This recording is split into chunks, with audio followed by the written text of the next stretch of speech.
नमस्कार। स्वागत है आपका Shankar IAS academy Delhi branch में। It is an end to end solution to all your academic needs.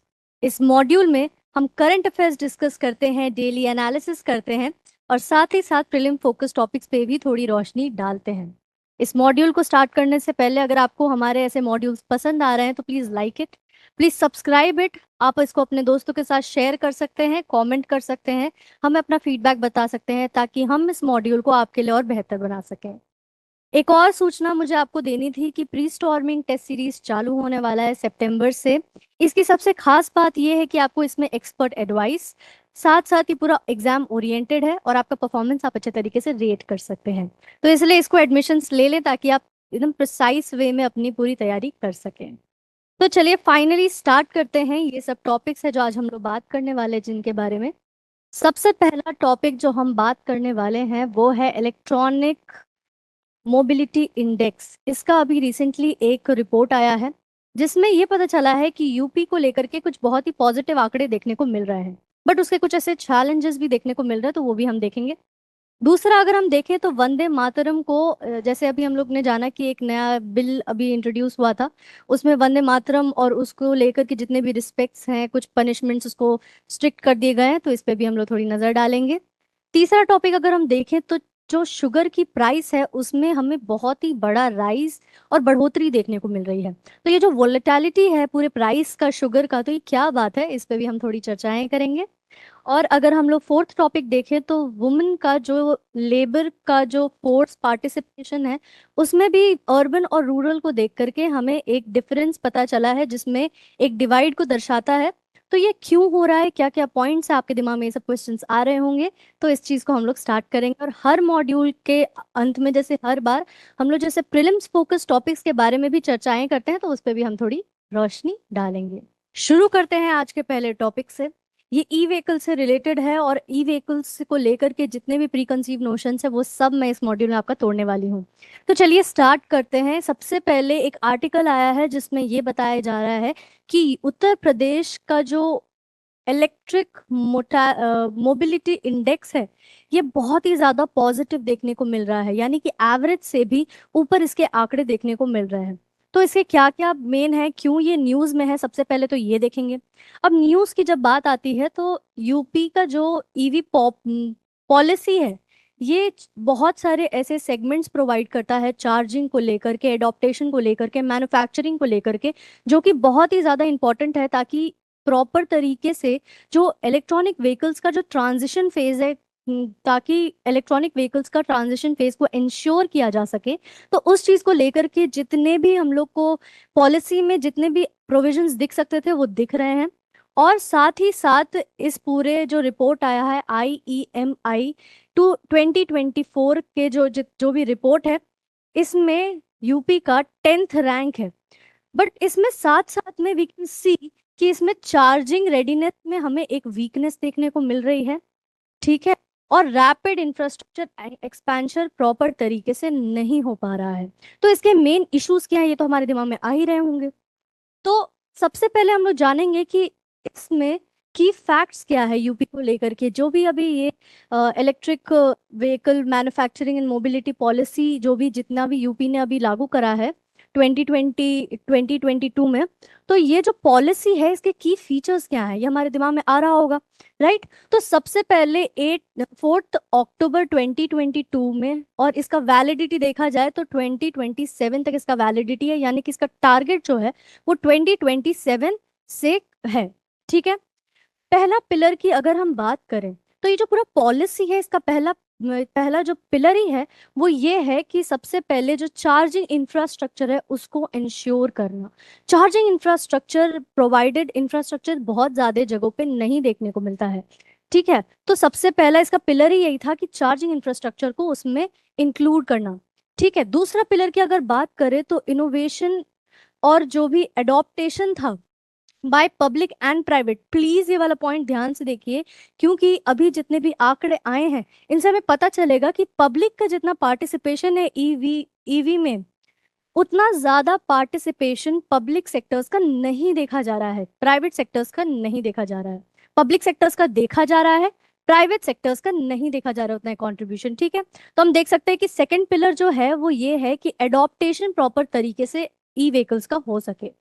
तीसरा अगर देखें तो प्रॉपर तरीके से इसका जो मैन्युफैक्चरिंग है, यानी कि जो तीन मेन पिलर्स है, मैं यहाँ पे एक फ्लो चार्ट बना देती हूँ ताकि आपके दिमाग में वो रहे कि इस पॉलिसी के तहत तीन जो मेजर है, तो सबसे पहला है is the infrastructure of charging, sorry infra infrastructure of charging. इस चीज को ध्यान दीजिए क्योंकि ये बहुत ही ज्यादा इंपॉर्टेंट है। आप इसको अपने मेंस आंसर राइटिंग में लिख सकते हैं और ये पॉइंट्स अगर आप भूल गए तो कहीं ना कहीं आपको प्रॉब्लम प्रीलिम्स में भी हो सकते हैं। तो पहला pillar is related to infrastructure charging. दूसरा पिलर अगर देखा जाए तो is related to adoption of this policy of this infrastructure. और तीसरा अगर हम देखें तो इज द मैन्युफैक्चरिंग पार्ट, यानी कि CAM। CAM you can short form में आप इसको याद कर सकते हैं कैम के दौरान। कैम में आप देख सकते हो कि C stands for charging infrastructure, A stands for adaptation and M stands for manufacturing. इससे आपको ये जो पॉलिसी का तीन पिलर्स हैं वो आप अच्छे तरीके से देख सकते हैं। ठीक है, अब इसका ग्रिड का अगर टारगेट देखा जाए तो आप देख सकते हो कि एक रीजन, एक क्षेत्र में 3 by 3 किलोमीटर, यानी कि if this is a region, ठीक है, इसके 3 किलोमीटर्स के हर एक रेडियस पे एक चार्जिंग सेंटर प्रोवाइड होना चाहिए। और वही अगर हम लोग नेशनल हाईवे की बात करें, क्योंकि आपके दिमाग में आ रहा होगा कि रोड्स तो ठीक है लेकिन चार्जिंग नेशनल हाईवे पे कैसे होगी, तो उसके लिए भी 25 किलोमीटर्स का एक रेडियस दिया गया है कि if there is a national highway तो हर 25 किलोमीटर्स पे वो चीज प्रोवाइडेड होनी चाहिए। तो आप देख लिए कि इसका तीन पिलर आप कैसे याद कर सकते हो, क्योंकि आगे जाकर हम लोग जब इंडेक्स और ये जो पूरा पढ़ेंगे तो इनके क्या क्या आंकड़े हैं उनमें भी सेम पॉइंट आपके दिमाग में रिपीट होगा, ये आपके दिमाग में अच्छे तरीके से फिट हो जाएगा। ठीक है, गोल की अगर बात करें तो बाय 2023 100% ईवी व्हीकल्स प्रोवाइड करने की बात हो रही है लखनऊ में। तो ये जो पूरा टारगेट है ये भी आप इस पॉलिसी के तहत देख सकते हो। तो ये मेजर पॉलिसी की बात होगी। अगर नीति आयोग यानी कि ये जो पूरा इंडेक्स है, ये पूरा जो इंडेक्स 2024 में निकाला गया, ये this was by NITI Aayog.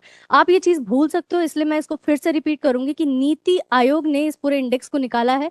Index का नाम यू कैन सी IEMI, यानी इंडियन इलेक्ट्रिक मोबिलिटी इंडेक्स। ये बहुत ही ज्यादा इंपॉर्टेंट है आपके लिए जानने के लिए। बहुत बार ऐसे क्वेश्चन आ सकते हैं प्रीलिम्स के कि कौन से बॉडी से एसोसिएटेड है, नीति आयोग से एसोसिएटेड है क्या है, तो वो जो स्टेटमेंट्स आएंगे उसमें आप थोड़ा घबरा ना जाए, इसीलिए मैं आपको ये श्योरिटी के लिए बता रही हूँ कि नीति आयोग ने इस रिपोर्ट को निकाला है। ठीक है, अब पर्पस देखा जाए तो हर जो स्टेट में कितना ज्यादा ई व्हीकल्स को प्रमोट किया जा रहा है, ट्रांजिशन प्रोवाइड किया जा रहा है, नॉर्मल व्हीकल्स से ट्रांसफर करके ई व्हीकल्स कितना टाइम लेंगे, कौन कौन से स्टेट कितना आगे हैं कितना पीछे हैं, इन सब का एक बेंचमार्क, एक आंकड़ा निकालने का काम है इस इंडेक्स का। ठीक है, ये चीज याद रखिएगा कि ई व्हीकल से रिलेटेड है ये। ठीक है, ये इंडेक्स। अब कैटेगरी 1, 2 और 3 देखें तो again you can see that इसमें आपको चार्जिंग इंफ्रास्ट्रक्चर वाला पॉइंट फिर से दिख रहा होगा। आपको एक और एक चीज दिख रही होगी, मैन्युफैक्चरिंग की भी बात यहाँ पे हो रही होगी। ठीक है, तो एक एक करके देखते हैं। सबसे पहले इलेक्ट्रिफिकेशन प्रोग्रेस, तो इसका भी एक चार्ट बना लेते हैं हम लोग। जो इंडेक्स है इसकी 3 कैटेगरी है, ये ज्यादा इंपॉर्टेंट है। इनफैक्ट पिछले जितने भी पिलर्स हमने पढ़े वो इंपॉर्टेंट है, बट ये जो 3 क्राइटेरिया है ये बहुत ही ज्यादा इंपॉर्टेंट है, इसको एकदम दिमाग में रखिएगा। ठीक है, तो क्राइटेरिया 1 की अगर हम बात करें तो प्रोग्रेस की बात यहाँ पे हो रही है। ठीक है, कि कितना ज्यादा इलेक्ट्रिक व्हीकल्स को प्रोग्रेस यानी कि कितना ज्यादा बढ़ावा दिया जा रहा है। तो सबसे पहले प्रोग्रेस की बात हो गई। इस इंडेक्स का दूसरा क्राइटेरिया अगर देखेंगे तो रिसर्च एंड डेवलपमेंट है, यानी रिसर्च एंड डेवलपमेंट R&D।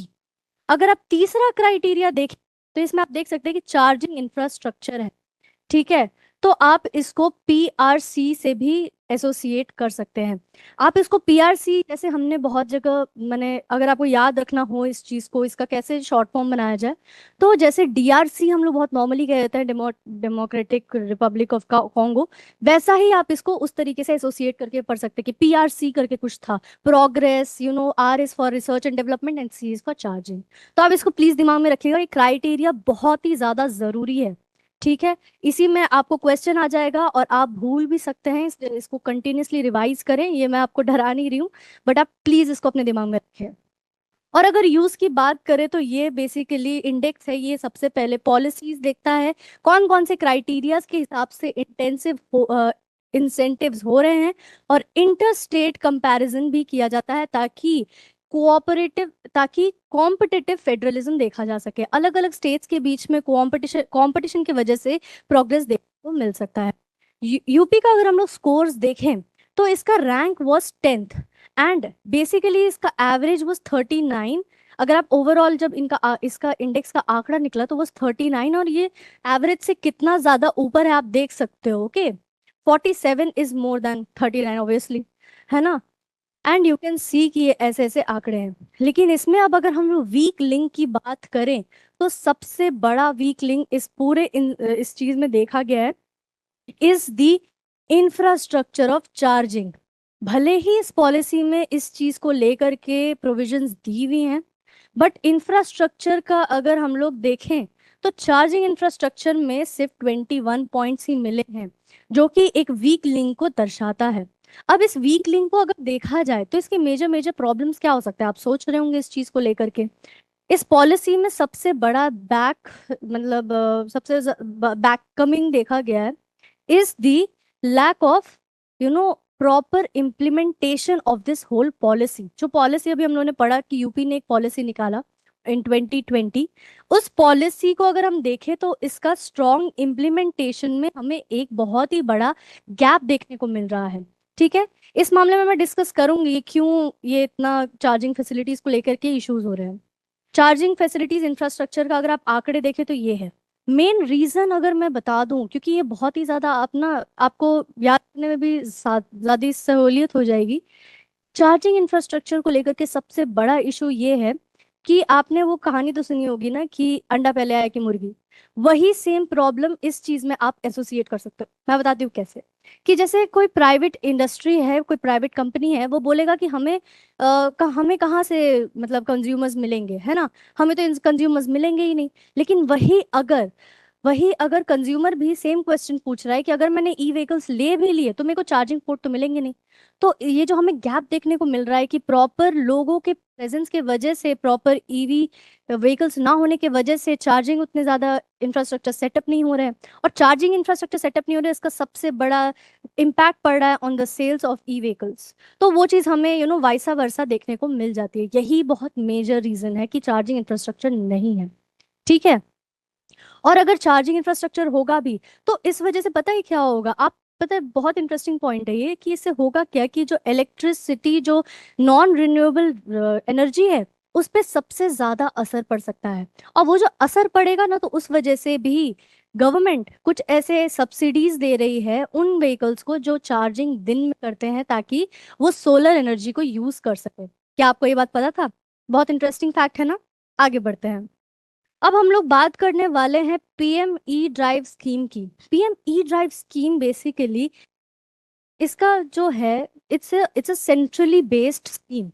इसमें अगर प्रपोजल अगर हम देखें तो 900 लोकेशंस ऐसे हैं जो कि यूपी ने सबमिट करे थे सेंटर को, ये कहते हुए कि ये हमारे ईवी इंफ्रास्ट्रक्चर के लिए बेस्ट है। इसमें से अप्रूव 238 साइट्स को ही मंजूरी मिली है। ठीक है, और वही अगर हम रोल आउट्स का बात करें तो ऐसे और प्रोमिस किए जा रहे हैं। 1800 चार्जिंग पॉइंट्स इंस्टॉल होने की बातें हो रही हैं। 714 चार्जेस इंस्टॉल होने की बात हो रही है। वही अगर हम लोग ग्रांट्स की बात करें तो इस पूरे चीज को लेकर के जो बजट एलोकेट हुआ है, ये भी आप देख सकते हैं। लखनऊ का टारगेट आप जानते हो कि बाय 2030 दे आर ट्राइंग कि 100% ई व्हीकल्स आ जाएं, तो वो भी हम देख सकते हैं। एंड और भी कुछ ऐसे आंकड़े हैं। सब्सिडी देख सकते हैं कि कैटेगरी ए को 100% मिलेगा, कैटेगरी बी को 70-20। It's just datas. आपको ज्यादा से ज्यादा कॉन्सेप्चुअल क्लियरिटी होनी चाहिए। ठीक है, एंड ये जो कॉन्सेप्चुअल क्लियरिटी है, इस पे अगर आप ज्यादा से ज्यादा फोकस करें तो आपके लिए भी बहुत ही ज्यादा बेहतर होगा। नाउ ग्राउंड रियलिटी की अगर बात करें तो परफॉर्मेंस अगर हम देख सकते हैं कि चार्जिंग को लेकर के जो परफॉर्मेंस है वो हम देख सकते हैं कि it's a very pretty good infrastructure जो कि लखनऊ में प्रोवाइड किया गया है। ओवरनाइट चार्जिंग का भी हो रहा है, ज्यादा से ज्यादा डे डे टाइम चार्जिंग को प्रमोट करने की बात हो रही है, ताकि सोलर पैनल्स इंस्टॉल करके आसानी से जो नॉन रिन्यूएबल रिसोर्सेज है उन पे ज्यादा प्रेशर ना पड़े। ठीक है, तो हम देख सकते हैं, और पैसेंजर डिमांड्स नियरली फुल। तो बेसिकली जो ई बसेस को लेकर के जितने भी डिमांड्स हैं लखनऊ में बहुत ही ज्यादा तादाद पे दिख रहे हैं। बट वही अगर हम लोग उसी वर्कर्स की बात करें तो उनको लेकर के सैलरी डिनाई कर दी जा रही है, और कहीं ना कहीं स्ट्राइक्स देखने को मिल रहे हैं। इसमें आप और भी चीजें देख सकते हो कि किस तरीके से पावर कट की वजह से भी इश्यूज आ रहे हैं। अब आगे बढ़ते हैं कि वे फॉरवर्ड क्या है इस चीज का। ये जो पूरा प्रॉब्लम हमने देखा कि चार्जिंग नहीं है, proper infrastructure, and three three criterias को प्लीज आप दिमाग में रखिएगा। क्या था? P is for progress, R is for research and development, and and C is for charging infrastructure. Please इसको ध्यान में रखिएगा। वे फॉरवर्ड की अगर बात करें तो हम लोग को सबसे ज्यादा चार्जिंग इंफ्रास्ट्रक्चर को प्रमोट करना चाहिए, प्रॉपर उस चीज को लेकर के सब्सिडीज प्रोवाइड करनी चाहिए। Okay, you can see this. Okay, and very important कि चार्जिंग रोल आउट में सबसे ज्यादा इंपॉर्टेंट ये है कि पीपीपी मॉडल को प्रॉपर तरीके से इंप्लीमेंट किया जाए। पीपीपी यानी प्राइवेट पब्लिक मॉडल, ठीक है, पार्टनरशिप। एंड उन पार्टनरशिप की वजह से ही हम लोग को एक ओवरऑल ग्रोथ देखने को मिल जाएगा। इंसेंटिव्स जितने भी ऐसे कुछ परचेज एंड ट्रांजिशन सब्सिडीज हैं वो हमें प्राइवेट बायर्स को बहुत अच्छे तरीके से प्रोवाइड करना चाहिए, क्योंकि private buyers are not convince to buy e vehicles. And मैंने तो आपको बता ही दिया, लैक ऑफ इंफ्रास्ट्रक्चर की वजह से ही they are not very happy about it. Okay, तो ये चीज हमें देखने को मिल गया कि हमें प्रॉपर इंसेंटिव्स प्रोवाइड करने की जरूरत है।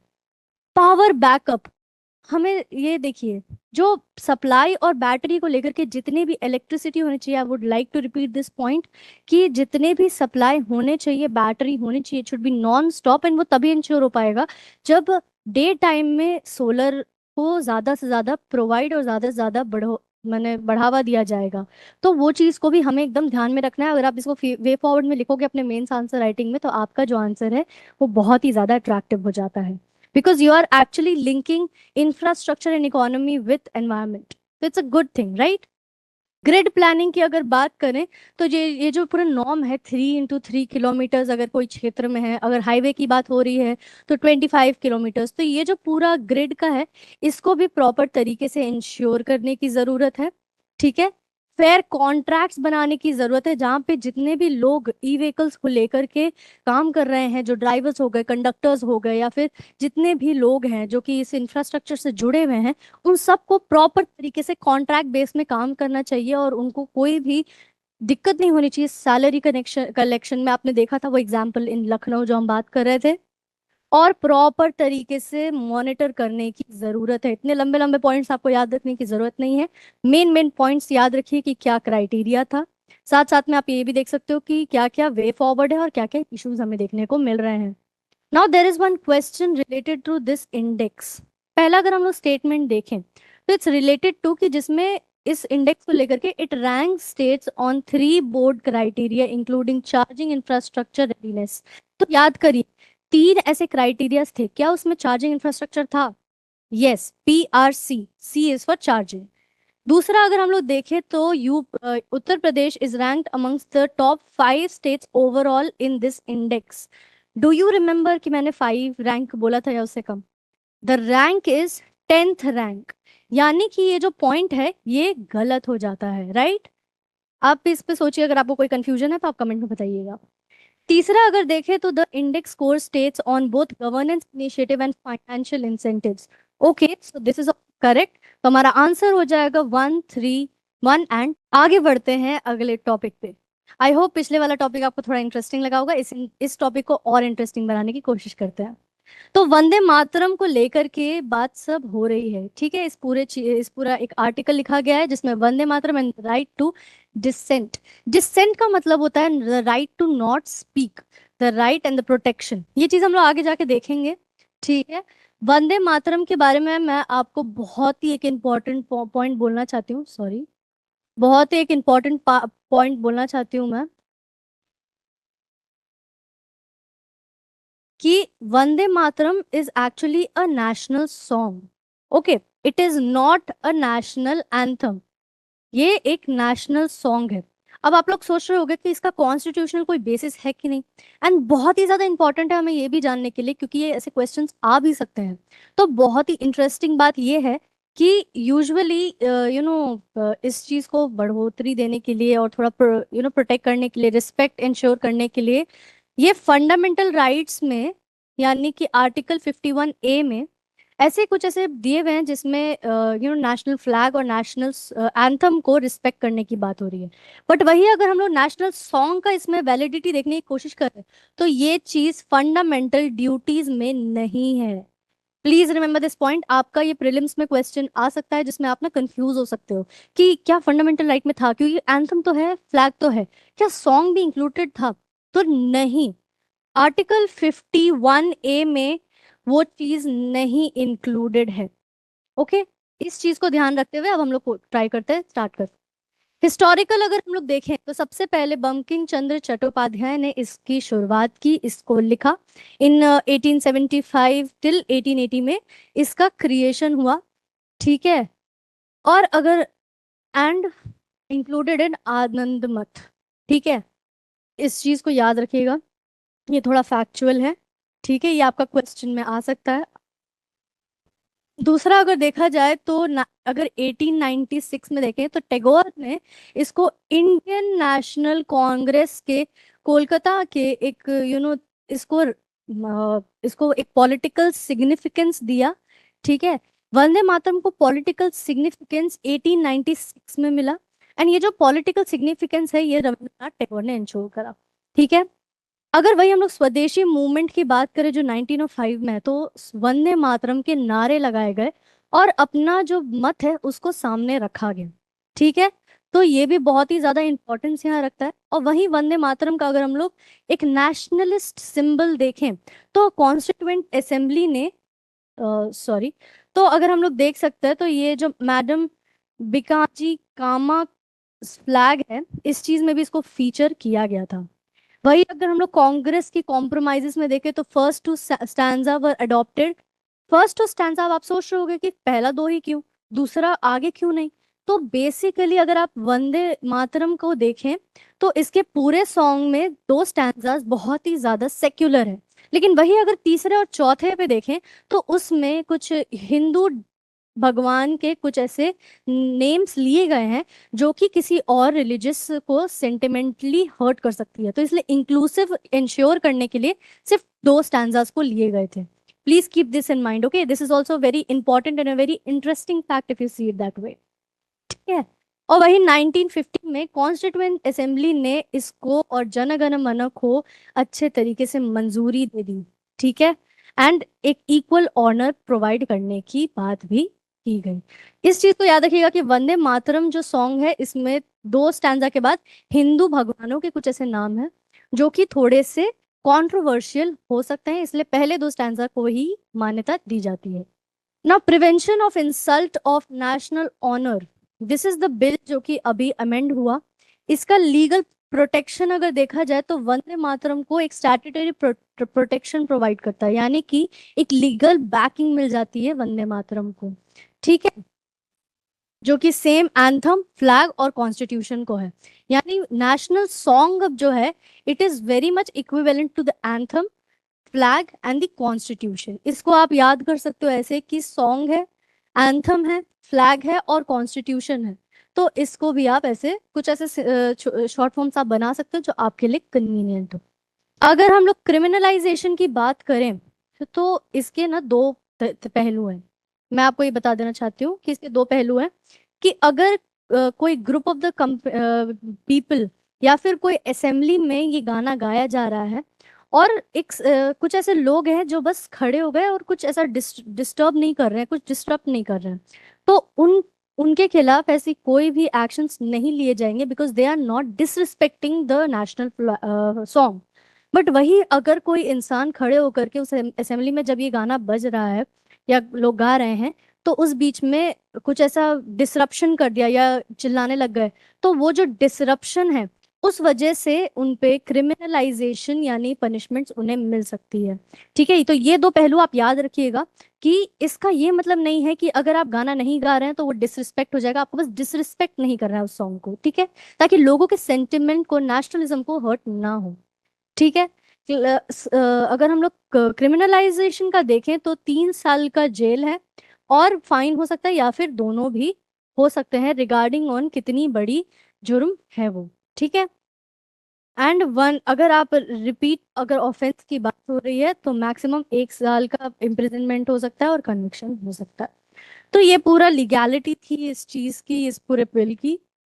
परफॉर्मिंग प्रोटोकॉल, मैंने बोला कि अगर ये जो है, अगर ये जो गीत है, अगर ये national anthem, before the national anthem इसको बोला गया है कि जब भी नेशनल एंथम होगा उससे पहले वंदे मातरम गाने की बात की जा रही है।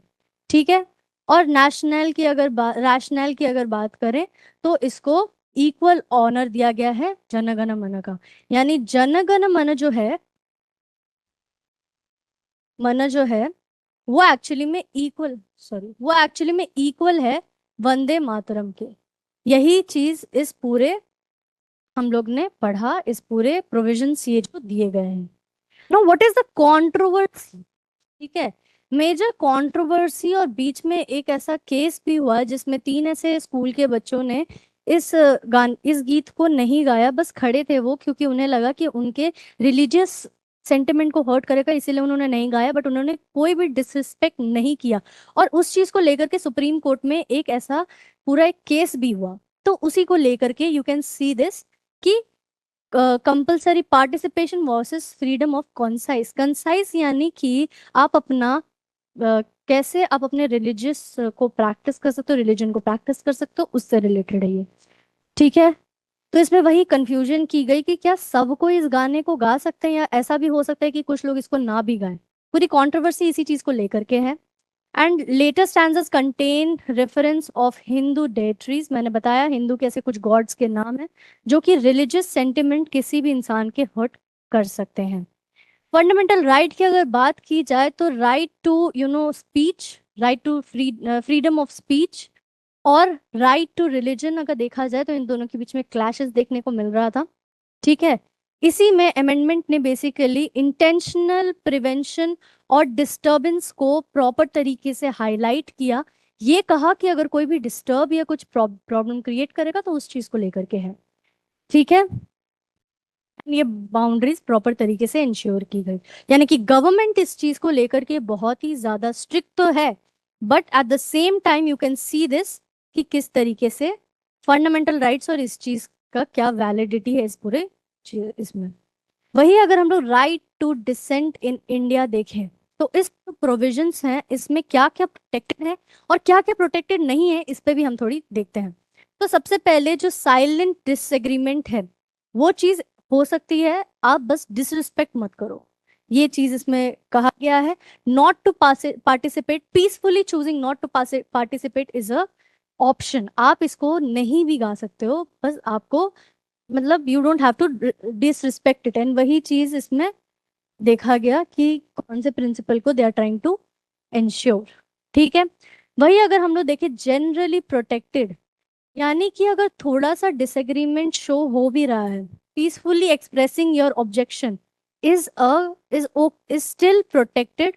एंड यू कैन सी, क्योंकि ये आता है right to a freedom to speech को लेकर के, फ्रीडम टू स्पीच को लेकर के। ठीक है।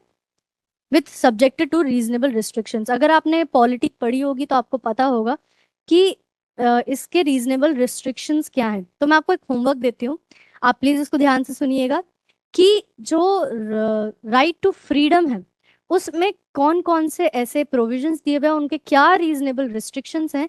आप इसको कमेंट सेक्शन में हमें बताएंगे ताकि हम आपको और भी इस चीज को लेकर के चर्चा कर सके। तो ये एक होमवर्क है आपके लिए, रिमेंबर, ओके। एंड जो इसी असेंबली को जब भी ये गाना हो रहे हैं इसको स्टॉप करने की कोशिश कर रहे हैं या फिर इसको डिस्टर्ब करने की कोशिश कर रहे हैं तो उसको प्रोटेक्ट नहीं किया जाता है। ठीक है, ये चीज हमने देख लिया। Now there is one conclusion कि peaceful non participation is okay but disruptions नहीं होने चाहिए। That is the whole sole point of this whole topic. Now there is one question, अगर आप देखें तो it's related to the same act जिसके बारे में बात करते हैं, the act seek to prevent insult to certain national symbols, including the national flag and the constitution. Okay. Lawful criticism or advocacy for amendment of the constitution does not by itself constitute an offense under the act. Okay. A person who deliberately disrupts an assembly engaged in singing the national anthem may attract penal consequences under the act. Okay. So आपको क्या लगता है इसका answer क्या है? इसका answer 1 और 2 है, तीसरा नहीं है। ठीक है, आगे बढ़ते हैं। ये जो पूरा टॉपिक है, शुगर का जो राइस बढ़ते हुए देखा जा रहा है, अभी एथेनॉल माने E20 को लेकर के भी बहुत सारे कंट्रोवर्सीज देखने को मिल रहे थे। तो इसीलिए भी ये वाला जो पूरा टॉपिक है ये बहुत ही ज्यादा इंपॉर्टेंट हो जाता है आपके लिए। ठीक है, तो अगर हम लोग शुगर प्राइस वोलेटिलिटी का बात करें तो आपके माइंड में आ रहा होगा कि क्या क्या फैक्टर्स हैं ऐसे कि इतना ज्यादा इंक्रीज देखने को मिल रहा है ना। तो ये जो इंक्रीज है इसके क्या क्या रीजंस हैं, है ना, ये भी हम डिस्कस करेंगे। इसके क्या क्या ऐसे पॉइंट हैं जो रेगुलेशन जो हमें पता होने चाहिए, क्या इसका कोई ऐसा लीगैलिटी बैकअप है। ठीक है, तो सबसे पहले न्यूज में अगर देखा जाए तो हम देख सकते हैं कि किस तरीके से जो इंडिया का अगस्त में अगर हम लोग कैलकुलेट करें तो शुगर का जो प्राइस है वो बहुत ही ज्यादा एक्सपोनेंशियली बढ़ते हुए दिख रहा है। ये सीजनल मतलब इंक्रीज को कहीं ना कहीं दर्शाता नहीं है। ये दर्शा बेसिकली रहा है कि जो स्पीड और स्केल ऑफ राइज जो इतना ज्यादा बढ़ोतरी देखने को मिल रही है इज एक्चुअली अनयूजुअली हाई। ये एक प्रॉपर पैटर्न नहीं है। ये जो इंक्रीज और राइज है ये बेसिकली क्या है? तो अगर हम लोग शुगर इंडस्ट्रीज की बात करें तो India is a very major producer of sugar और सबसे ज्यादा कंज्यूम भी इंडिया में ही होता है। इंडिया अगर शुगर की बात की जाए तो दूसरे नंबर पे है, यानी second largest producer of sugar हमें पता है कि इंडिया है। ठीक है, अब अगर हम लोग सोशियो इकोनॉमिक रोल की बात करें तो जो फार्मर्स हो गए, जो वर्कर्स हो गए, वो शुगर को लेकर के उनका जो second largest agro based industries है, ये एक्चुअली में बहुत ही ज्यादा इंपॉर्टेंट पॉइंट है कि शुगर जो है इसको अभी बहुत ज्यादा बढ़ावा दिया जा रहा है। क्यों दिया जा रहा है इसके बारे में हमने पढ़ा भी था, और इसका मेजर रीजन ही यही है कि अभी सबसे पहले क्रॉप डाइवर्सिफिकेशन की बात हो रही है। सबसे पहला रीजन तो यही है। दूसरा रीजन ये है कि E20 को प्रमोट किया जा रहा है, यानी एथेनॉल 20 को प्रमोट किया जा रहा है, जो कि शुगर मेज ऐसे कुछ क्रॉप से एक्सट्रैक्ट किए जाते हैं। ठीक है, तो इसीलिए भी जो शुगर है ये एग्रो इंडस्ट्री का अगर देखा जाए तो कॉटन के बाद सबसे ज्यादा प्रोड्यूस होता है। ठीक है, और इसमें इस पूरे क्रॉप के ऊपर इतने सारे फार्मर्स और वर्कर्स हैं वो डिपेंड करते हैं कि इसके बारे में पढ़ना बहुत ही ज्यादा जरूरी हो जाता है। मेजर रीजन्स अगर देखें जहाँ जहाँ पे होता है उत्पन्न, जहाँ जहाँ पे इसका प्रोडक्शन होता है, तो सब ट्रॉपिकल में अगर देखा जाए तो उत्तर प्रदेश बहुत ही ज्यादा मेजर प्रोड्यूसर हो जाता है। उत्तर प्रदेश में हम लोग देख सकते हैं कि कितना ज्यादा एग्रीकल्चरल बेल्ट है, वो पूरा गैंजेटिक पूरा बेल्ट है। हमें पता है ये चीज कि this is India, sorry give me a space, if this is India, तो ये एक एग्रीकल्चरल बेल्ट के तरह काम करता है ये पूरा रीजन, बिहार यूपी, है ना, एंड ये पूरा बेल्ट। तो ये जो पूरा बेल्ट है ये एक्चुअली में एग्रीकल्चर के लिए बहुत ही ज्यादा इंपॉर्टेंट है। तो उसमें हमें देखने को मिल जाता है कि उत्तर प्रदेश एक हो गया। अगर ट्रॉपिकल रीजन्स में देखें तो महाराष्ट्र कर्नाटका जो कि वेस्टर्न घाट्स का पार्ट है, वो भी बहुत ही जोर शोर से इसमें अपनी हिस्सेदारी दे रहा है, यानी कि बहुत ही ज्यादा इंपॉर्टेंट है। मेजर प्रोडक्ट अगर देखा जाए तो जो वाइट क्रिस्टल शुगर्स होते हैं जो हम लोग नॉर्मली कंज्यूम करते हैं उस चीज को लेकर के है। और एक चीज है, वो चीज ये है कि डोमेस्टिक मार्केट में तो इसी का सबसे ज्यादा चर्चा है। और अभी जैसे E20 को प्रमोट किया जा रहा है तो उसमें भी हम देख सकते हैं कि वो जो प्रमोट है तो उस चीज को भी प्रमोट किया जा रहा है।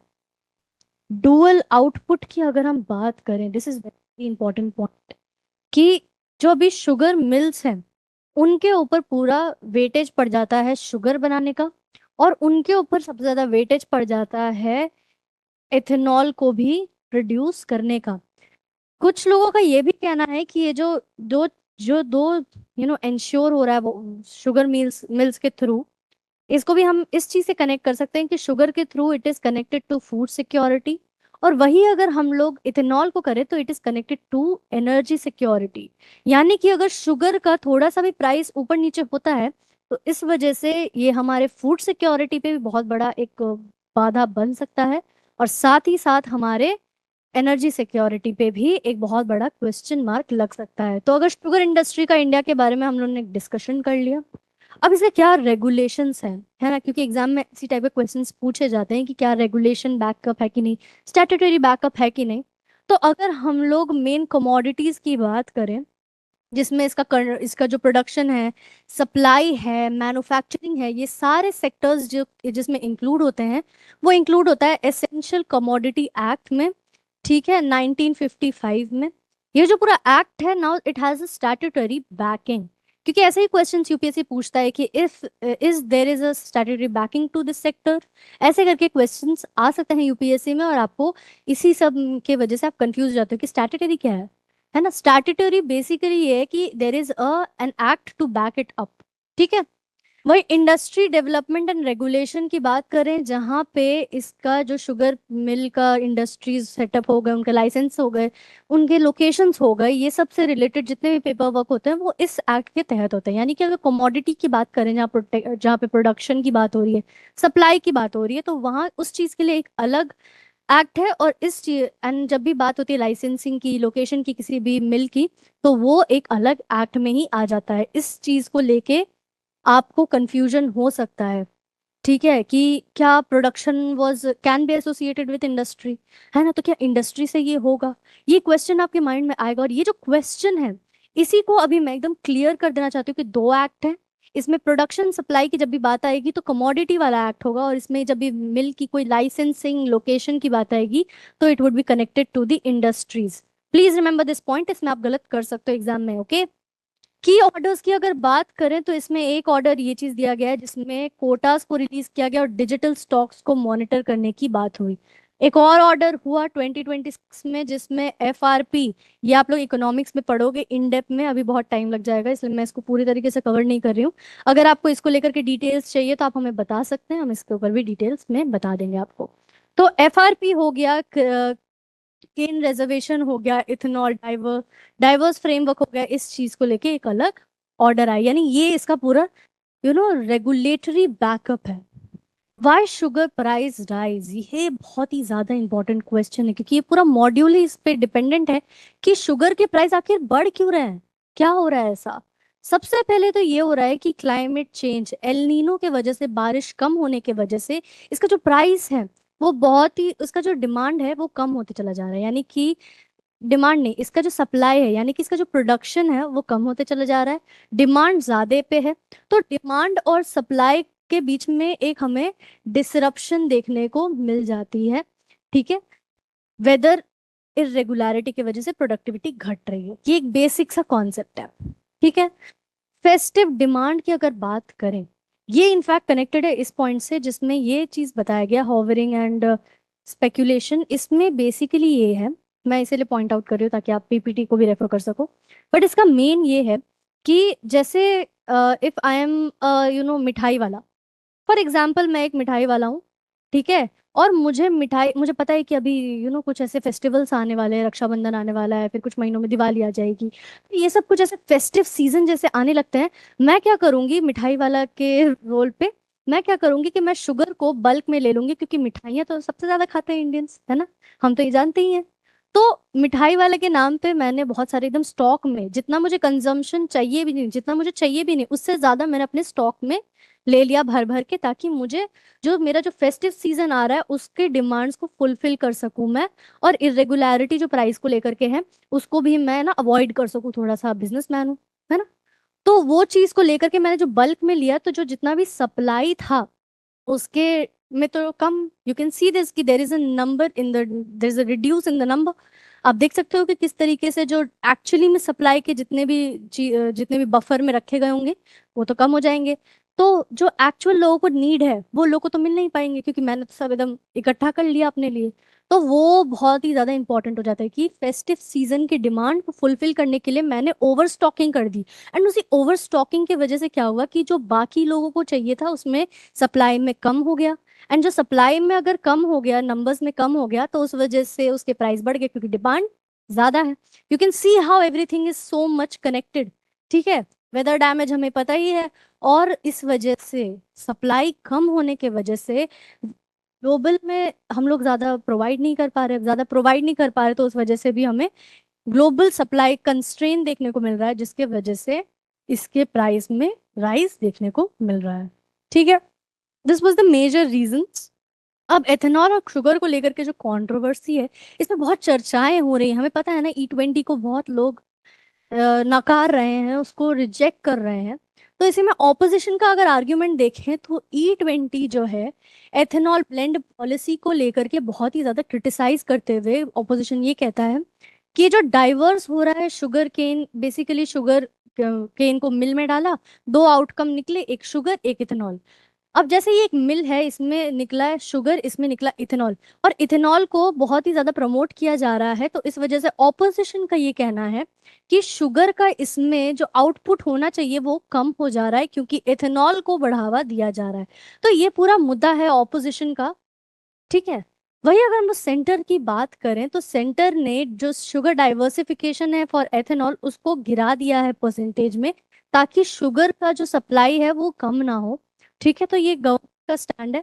गवर्नमेंट का ये भी स्टैंड है कि जो 2/3 ऑफ इथेनॉल है वो बेसिकली मेज से आता है, शुगर से उतना ज्यादा नंबर पे आता भी नहीं है। तो ये भी गवर्नमेंट का पॉइंट हो गया। एक और पॉइंट ये है कि जो एथेनॉल डाइवर्सिफिकेशन है वो जो शुगर का जो प्राइस राइज है उसको एंटायरली हम लोग ब्लेम नहीं कर सकते। यानी एथेनॉल का जो डाइवर्सिफिकेशन देखने को मिल रहा है, it is not the major cause of the sugar rise का पूरा मुद्दा।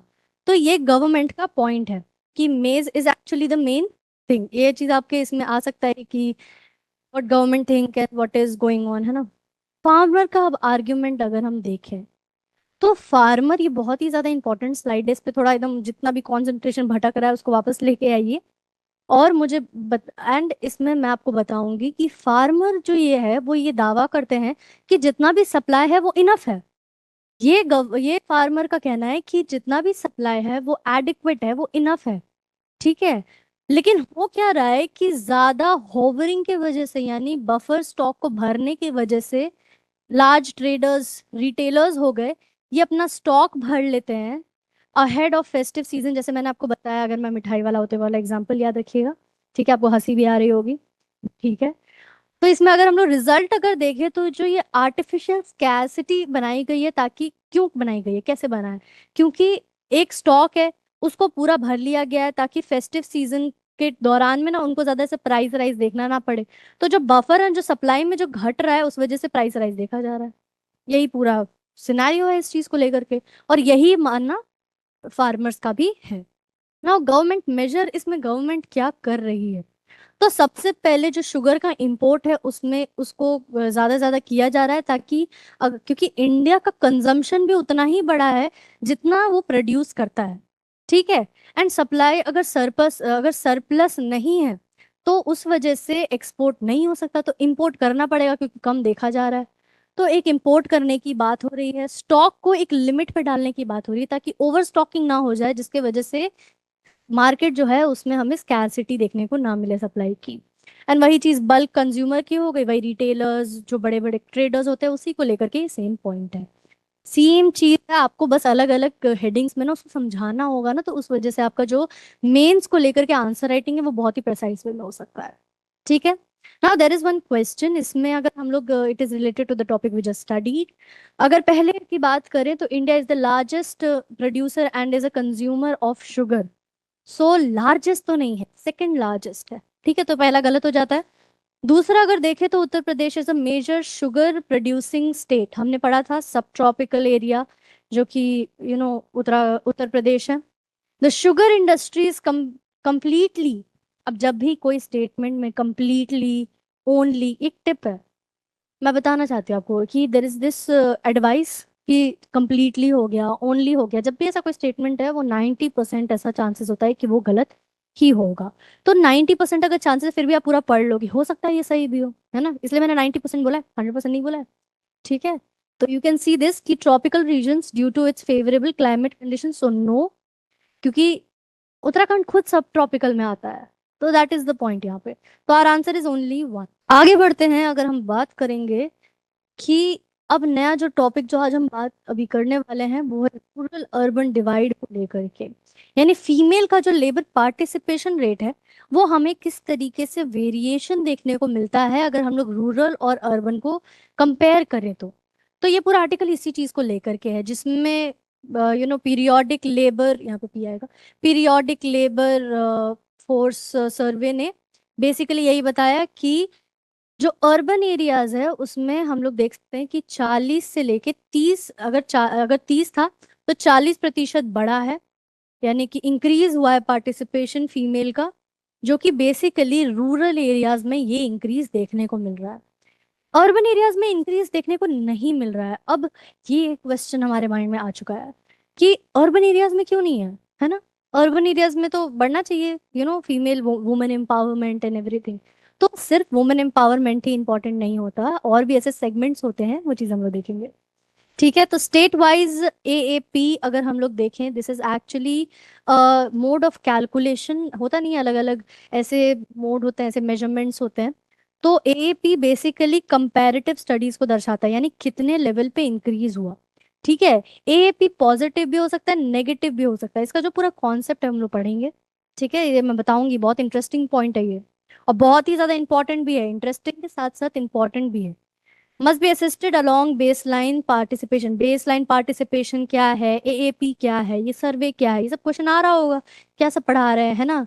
तो अब हम लोग देखेंगे कि बेसिकली पढ़ाना क्या चाह रहे हैं, ठीक है, बताना क्या चाह रहे हैं। तो सबसे पहले ये जो सर्वे हुआ, ये सर्वे किसके दौर किसके बाय किया जाता है, यानी कौन कौन इसका अथॉरिटी है, ये क्वेश्चन आ सकता है कि नहीं प्रीलिम्स में।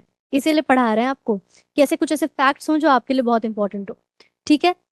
तो नेशनल सैंपल सर्वे ऑफिस इसको कंडक्ट करता है, इसको याद रखिएगा कि कौन कौन अथॉरिटीज है, क्योंकि आप कंफ्यूज हो सकते हो, है ना? तो जब पीरियोडिक लेबर फोर्स सर्वे की जब बात आती है तो it is done by NSSO। इसको आप शॉर्ट फॉर्म में याद कर लो, नेशनल सर्वे, सॉरी सैंपल सर्वे ऑफिसर या ऑफिस। तो इसको वो क्या करते हैं, अब ये आता किसके अंदर है? ये आता है, अब आपने बोला शॉर्ट फॉर्म में लिखा हुआ है, ये आता है ministry of statistics and programme implementation के। ये बहुत ही ज्यादा इंपॉर्टेंट पॉइंट है। तो ये मिनिस्ट्री है। कवरेज अगर देखा जाए तो सारे स्टेट्स में इसको कवर किया जाता है, सारे सैंपल से सारा सर्वे किया जाता है और पता लगाया जाता है कि इसका रिजल्ट क्या है, क्या हो रहा है बेसिकली सर्वे में। अब आप लोग पूछोगे सर्वे करते क्यों है, इतना ज्यादा इम्प्लीमेंट हम लोग क्यों इतना स्टैटिस्टिक्स को पढ़ रहे हैं, क्या जरूरत है? अगर आपको प्रॉपर सर्वे नहीं किया होगा, अगर आपको प्रॉपर स्टैटिस्टिक्स नहीं पता है, तो आप कैसे पॉलिसी बनाओगे, है ना? पॉलिसी बनाना उतना ही इम्पोर्टेंट है जितना उसको इम्प्लीमेंट करना है। तो इसीलिए पॉलिसी आप तभी बना पाओगे जब आपके पास सारे इन्फॉर्मेशन और सारे स्टैट्स हो। इसीलिए अभी रिसर्च एंड डेवलपमेंट को इतनी ज्यादा बढ़ोतरी दी जा रही है, समझे? कवरेज देखा जाए तो हम लोग बोथ रूरल एंड अर्बन को इस ये कवर करता है, इसीलिए तो हमें एक डिवाइड देखने को मिलता है। फोकस इंडिकेटर्स में बेसिकली अभी फीमेल के लेबर फोर्स पार्टिसिपेशन को लेकर के ये पूरा स्टडी किया गया है कि क्या हो रहा है। बेसलाइन अगर देखा जाए तो बेसिकली लास्ट राउंडेड इज 2025, लेकिन उससे पहले बेसलाइन था 1920। बेसलाइन क्या है? बेसलाइन बेसिक क्या है कि एक पर्टिकुलर ईयर है, समझो ये एक एरिया है, एक पर्टिकुलर ईयर है, इसमें हम लोग ने एक सैंपल किया, यानी एक सर्वे किया। अब एक सैंपल सर्वे जब हम करते हैं तो उस सैंपल सर्वे के दौरान ही हमें कुछ ऐसे सब्जेक्ट्स उठाते हैं और हम लोग उनसे कुछ क्वेश्चंस पूछते हैं, हमें पता चलता है कि रियलिटी क्या है। ठीक है। अब वही अगर हम लोग दूसरे साल में करेंगे, जैसे समझो ये ईयर 2020 है और ये ईयर 2024 कर देते हैं, बहुत ज्यादा आगे बढ़ गए, 2024 कर देते हैं। तो जब 2024 में जब हम लोग फिर से सैम्पलिंग करेंगे तो दोनों के बीच में हम लोग को आउटकम में एक डिफरेंस तो पता चलेगा, और वो जो डिफरेंस है इस वजह से हम बता पाएंगे कि कोई पॉलिसी काम कर रही है या नहीं, या हमें कोई नया पॉलिसी बनाने की जरूरत है। तो उसी का पूरा कॉन्सेप्ट है बेस लाइन का, बेस ईयर हो गया बेस लाइन का। ठीक है। मेथड अगर देखा जाए तो हम लोग देख सकते हैं कि यूजुअल स्टेटस जो है बेसिकली प्रिंसिपल और सब्सिडरी वर्क को लेकर के मेथड यहाँ पे पी एस एस ये अब क्या है? पी एस और एस एस क्या है, मैं आपको बताती हूँ।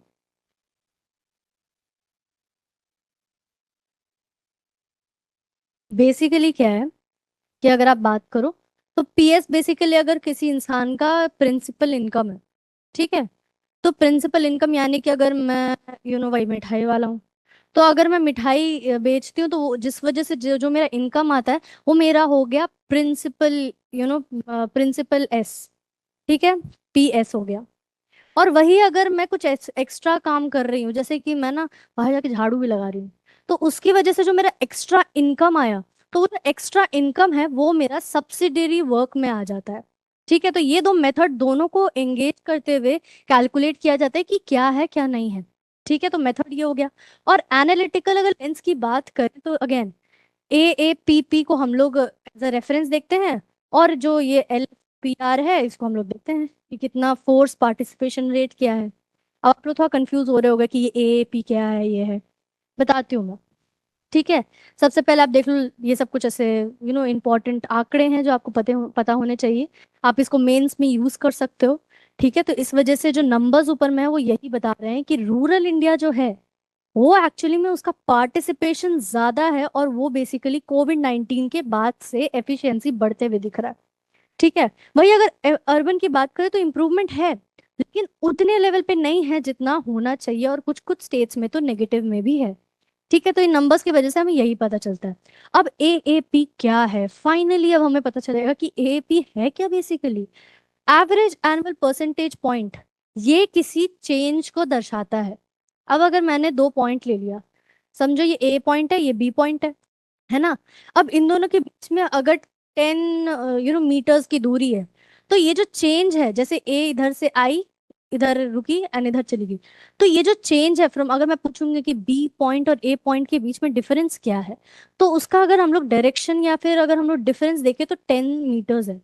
तो वही अगर सेम अगर हम लोग बात करें चेंज की, तो वो इसी चीज को दर्शाता है। जैसे एक साल में मैंने एक आंकड़े निकाले, दूसरे साल में मैंने दूसरे आंकड़े निकाले, एंड इन दोनों के बीच में कितना पॉजिटिव हुआ है। जैसे मुझे पता चला कि इसमें ना 40% इंक्रीज हुआ है ना। और वही एक और एग्जाम्पल मैंने पढ़ा, एक और एग्जाम्पल पढ़ा, मेरे को पता चला कि इन दोनों के बीच में अगर हम लोग चेंज देखें तो ये सिर्फ 5% ही है। अब ये तो हमें लग रहा है कम है, कम इंक्रीज हुआ है, लेकिन वही अगर नंबर यहाँ पे 100 में कर दूं और यहाँ पे मैं 105 कर दूं, परसेंटेज की अगर बात करें, अगर मैं यहाँ पे परसेंटेज की अगर नंबर्स में नॉर्मल अगर देखूं, तो अगर मैं यहाँ पे अगर मैं यहाँ पे 5 कर दूं, है ना, और 45 कर दूं, हमें तो पता है ये ज्यादा इंक्रीज हुआ है, लेकिन बेस नंबर भी तो पता होना चाहिए। ये जो बेस नंबर है इसको आप बेसिकली कह सकते हो लेबर फोर्स पार्टिसिपेशन रेट, की कितने ज्यादा नंबर पे चेंज आया है। और जो ये चेंज है ये हम लोग APP से हम लोग इसको कैलकुलेट कर सकते हैं।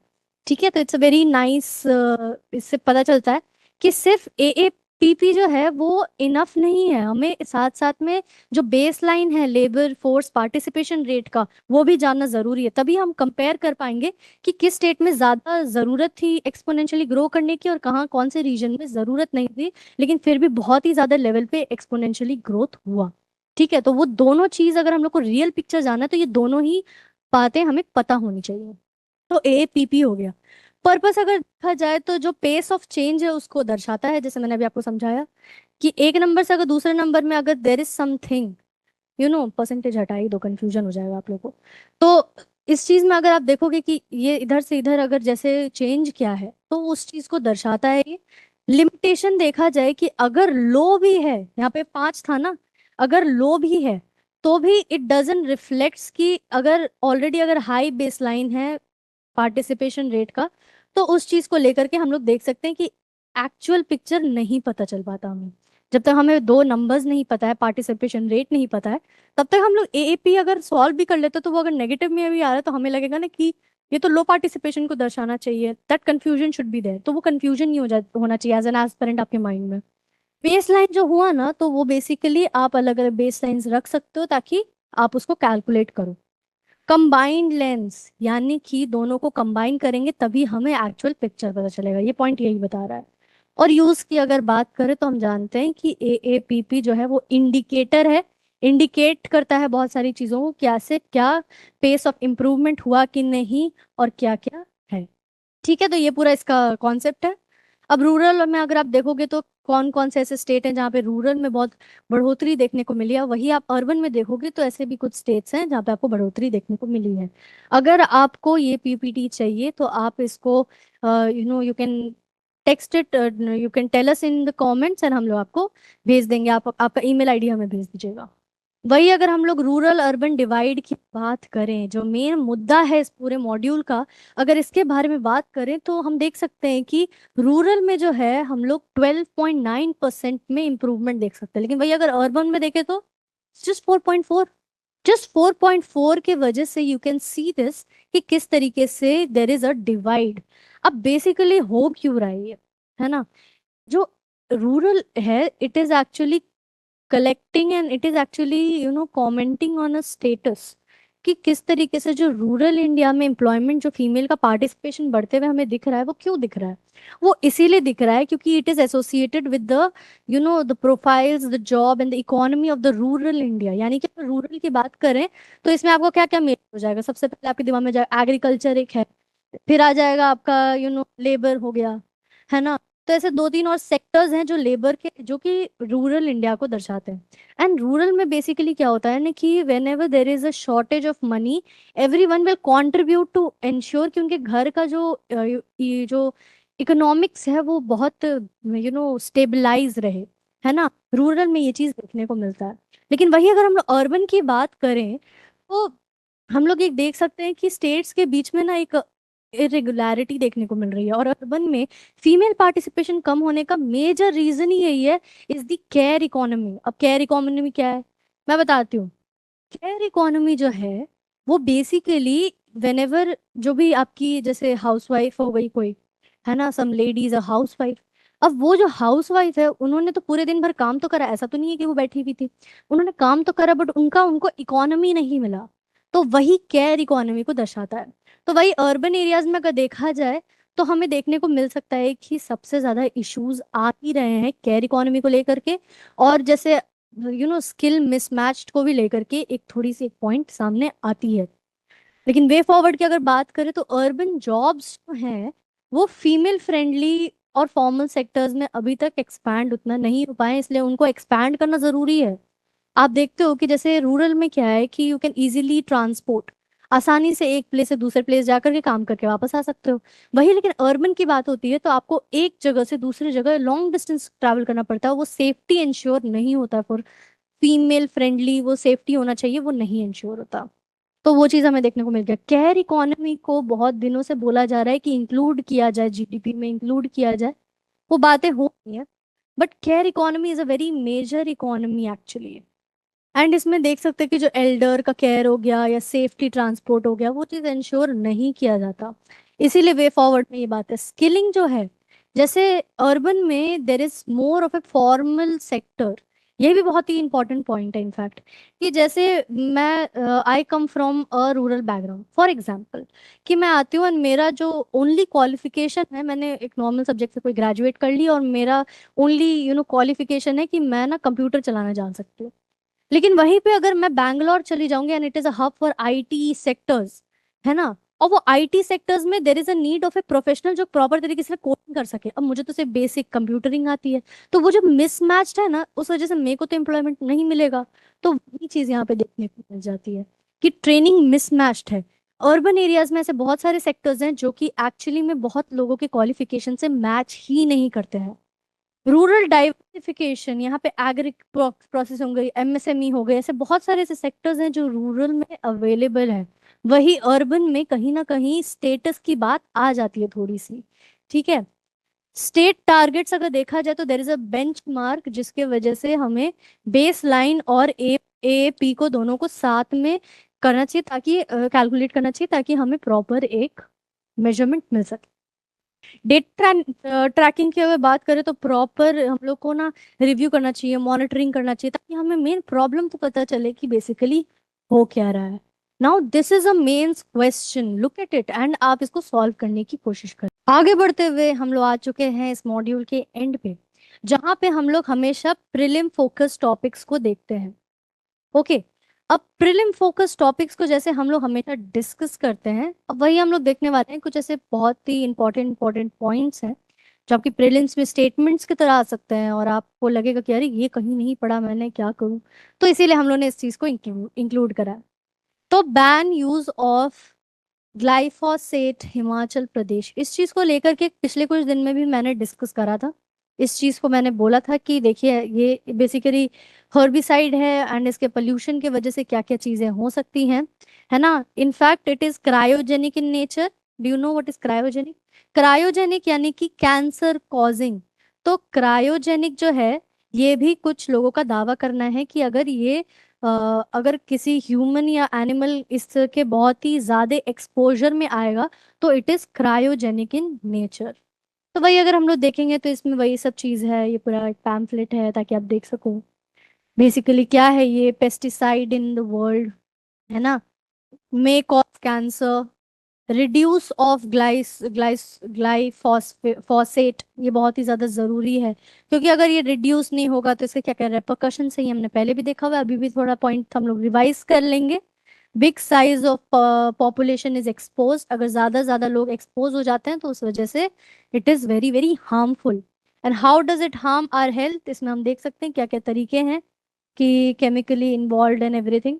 Okay, now if you see कि ऑर्गेनाइजेशंस डिमांड बैन ऑन, अभी हिमाचल को लेकर के एक इलीगल पी प्लांटेशन देखने को मिला था।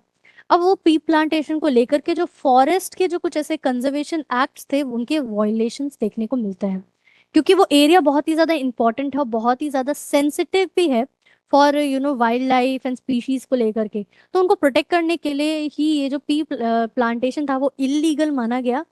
ठीक है, यही इसका पूरा है। और ये जो वॉयलेशन है इसमें इंडियन फॉरेस्ट एक्ट जैसे बहुत सारे ऐसे एक्ट्स हो गए, इसके वॉयलेशन में से एक है। ठीक है, बैन की अगर बात की जाए तो ban on sales, storage, spraying of this herbicide 41% soluble liquid. हम देख सकते हैं कि ऐसे क्या क्या डिमांड्स हैं इस चीज को लेकर के। पहली बात तो यूज बहुत कम करने की बात हो रही है क्योंकि एक्सपोजर ह्यूमंस के लिए सही नहीं है। ठीक है, साथ साथ में इसका जो स्प्रेइंग है ये बाकी जितने भी वीड्स को मारने के लिए, जो अनवांटेड प्लांट्स है उनको मारने के लिए स्प्रे किया जाता है, छिड़का जाता है। बट इसके साथ साथ जो ऐसे भी प्लांट्स है जो उस इकोसिस्टम के लिए बहुत इंपॉर्टेंट है, उनपे एक परमानेंट हार्म पहुंचता है जिसकी वजह से उनका ग्रोथ को बहुत ही ज्यादा हानि कर सकता है। ठीक है, तो वो चीज हमें देखने को मिलता है ना। इम्पैक्ट की अगर बात करें तो सबसे पहले सॉइल इरोजन करता है। अब आप ही देखिए, वीड्स को अगर हार्म करेगा तो वीड्स के पॉपुलेशन कम हो जाएंगे, जो सॉइल होल्डिंग कैपेसिटी है वो घट जाएगी और उस वजह से सॉइल इरोजन हो जाएगा। वेरी सिंपल, है ना। वही अगर हम लोग स्लोप इंस्टे, अब देखिए सॉइल इरोजन हो गया। सॉइल इरोजन हुआ तो जैसे तो बहुत तेज हवा चली है, बहुत ज्यादा बारिश हो गई उस रीजन में, तो जो स्लोप है उसमें से भी जो अपर लेयर जो सॉइल है वो पूरे फ्लो कर जाएंगे जिसके वजह से स्लोप एंड लैंडस्लाइडिंग देखने को मिल सकता है। Again very much connected, landsliding is same connected to this. Water resources damage in mountains, यानी कि अगर ये हर्बीवोर्स गलती से पानी में घुल जाते हैं तो ये वाटर को कंटामिनेट कर देते हैं। और यही जो वाटर कंटामिनेशन है ना, इस वजह से हमारे जो अगर हम लोग अगर उस पानी के को डायरेक्टली कंज्यूम कर रहे हैं या उसके डायरेक्ट कांटेक्ट में अगर नहाने चले गए उस वाटर बॉडी में तो उस वजह से भी वो डैमेज क्रिएट कर सकता है हम लोग को पर्सनली भी। तो हम देख सकते हैं कि किस तरीके से this is very very harmful. Goal जो है बेसिकली उस वहां पे फॉरेस्ट का जो इकोसिस्टम है उसको प्रोटेक्ट करने की बात होती है ना। जो बायोडाइवर्सिटी है उसको भी प्रोटेक्ट करना है ना। वाटर सिक्योरिटी को इंश्योर करना है, ऐसे ही हमें इतना वाटर क्राइसिस देखने को मिलता है। अब अगर हम लोग ऐसे ऐसे केमिकल्स यूज करने लग जाएंगे तो वाटर कंटामिनेशन की वजह से पानी पीने का कोई साधन ही नहीं रह जाएगा, है ना। तो वो चीज हमें देखने को मिल जाता है इस पूरे में। अब ये अब ये क्या है ना, terrier cycle quest. Like quest, it's such an interesting word quest. हमें क्या करना है ना, गेम्स गेम्स में मत चले जाओ। 2026 में अगर हम लोग देखें तो बेसिकली एक हैकाथॉन हो रहा है। अब हैकाथॉन क्या है, ये बहुत ही ज्यादा न्यू वर्ड है। एंड जब मैंने भी इसे पढ़ा I was like what is it, है ना, the first time when I read it in few years. तो हैकेथॉन बेसिकली होता क्या है कि हैकेथॉन में जैसे मैराथन होता है ना, वैसे ही हैकेथॉन होता है। ठीक है, इसमें बेसिकली क्या होता है कि अलग अलग ऐसे डेवलपर्स को साथ में ला करके इंटेंसिव लाइक 48 आवर्स हो गए, जैसे लंबे लंबे मैराथन में क्या लंबे लंबे डिस्टेंस दौड़ते हैं, वैसे ही इसमें लॉन्ग आवर्स में बैठ करके ऐसे सॉफ्टवेयर्स बनाने को लेकर के पूरा ये होता है। ठीक है, तो हैकाथॉन बेसिकली यही है कि लॉन्ग पीरियड ऑफ टाइम है एंड उसमें they have to develop an app, they have to develop software. तो हम लोग देख सकते हैं कि इसका मेजर एम जो है ना, इसका मेजर जो क्वेस्ट का जो एम है वो सबसे पहले कि अलग अलग जो सॉफ्टवेयर हैं डिफेंस को, साइबर सिक्योरिटी को लेकर के, ये सारे इस चीज को लेकर के डेवलप करने की बात कर रही है कि किस तरीके से हम लोग डिफेंस हो गया, साइबर सिक्योरिटी हो गई, इंफॉर्मेशन डोमेन हो गया, ये सब ऐसे कुछ सॉफ्टवेयर हैं जिनको हम लोग ऐसे कुछ हम लोग बना सकते हैं जो कि इन सब चीजों को टैकल करके प्रोटेक्शन प्रोवाइड कर सके। कोलैबोरेशन अगर हम देखें तो organise with cyber peace, engaging academia यानी कि एकेडमिक इंस्टीट्यूशंस हो गए, साइबर पीस हो गया, इंडस्ट्रीज हो गए, research, government and armed forces हो गए, क्योंकि डिफेंस से रिलेटेड है, साइबर सिक्योरिटी से रिलेटेड है। तो जब भी बात सिक्योरिटी की आती है तो उसमें हमें कुछ ऐसे फोर्सेस, गवर्नमेंट को भी इंक्लूड करके इसका पूरा कोलैबोरेट करके वो चीज हो गया। फोकस देखा जाए, आर्टिफिशियल इंटेलिजेंस हो गया, साइबर सिक्योरिटी हो गया, थ्रेट मिटिगेशन और डिजिटल अवेयरनेस, ये सब ऐसे कुछ पॉइंट्स हैं। डिजिटल अवेयरनेस हो गया, साइबर सिक्योरिटी हो गई, तो इन सब को इंश्योर करते हुए इस चीज का फोकस ही यही है कि इस चीज को एमर्ज करके और डेवलप करने की बात की जाए।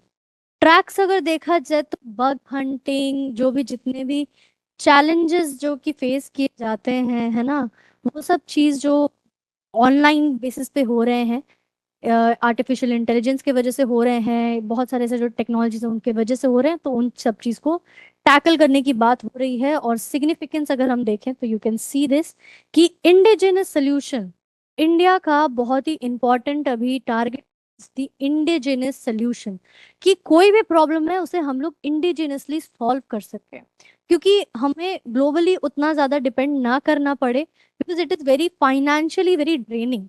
इसीलिए इस पे थोड़ी जोर डाली जा रही है। अब एक और एक पॉइंट, एक और एक नया टॉपिक देख लेते हैं, है ना, परमानेंट लद्दाख बेंच, जिसमें हाई कोर्ट, कैबिनेट ने मंजूरी दे दी है कि बेंच ऑफ हाई कोर्ट को एस्टैब्लिश किया जाए ऑफ जम्मू एंड कश्मीर इन लद्दाख। ठीक है, Jammu and Kashmir high court को एस्टैब्लिश किया जाए, इसका जो डिसीजन है वो यूनियन कैबिनेट ने अप्रूव किया है। ठीक है, you can see this. Impact इसका क्या होगा, अब इसका इम्पैक्ट ये होगा कि वी नो दिस कि जुडिशियरी में a lot of pending cases। अब एक लद्दाख जो है it has certain population, now they will depend on certain courts कि उनको लॉन्ग लॉन्ग डिस्टेंस जाना पड़ेगा ताकि जस्टिस उन्हें मिल सके।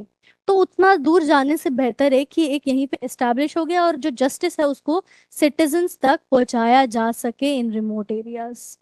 सिग्निफिकेंस अगर हम देखें तो इसका सबसे ज्यादा इंपॉर्टेंस ही यही है कि कॉन्स्टिट्यूशनल सेफगार्ड करने के लिए, ठीक है, लीगैलिटी सर्विस प्रोवाइड करने के लिए, और जो टाइम है, जो इतना जो टाइम लगता है, लॉन्ग लॉन्ग इयर्स ऑफ इतना बर्डन्स, उसको कम करने के लिए।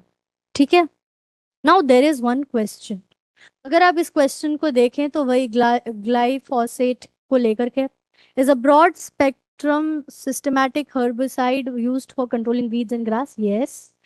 It acts by inhibiting the EPSP synthase enzyme, which is involved in the synthesis of certain amino acids in plants. Yes, ये हम लोगों ने पहले पढ़ा था एक्चुअली।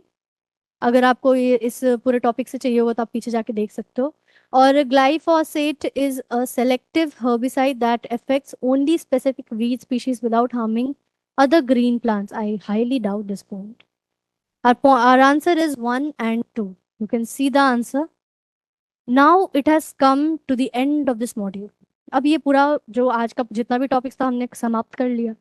आई होप आपको ये सब ठीक लग रहा है, आप मेंटली फिजिकली फिट रहें। ठीक है, अपनी सबसे ज़्यादा तबीयत की ख्याल रखें। ठीक है, ज़्यादा डिस्ट्रैक्शन से दूर रहें, बाहर का खाना कम खाएं, ज़्यादा ज़्यादा अपने कसरत का ख्याल रखें, और इस अगले मॉड्यूल में मिलने से पहले I would say this, have a nice day, bye bye.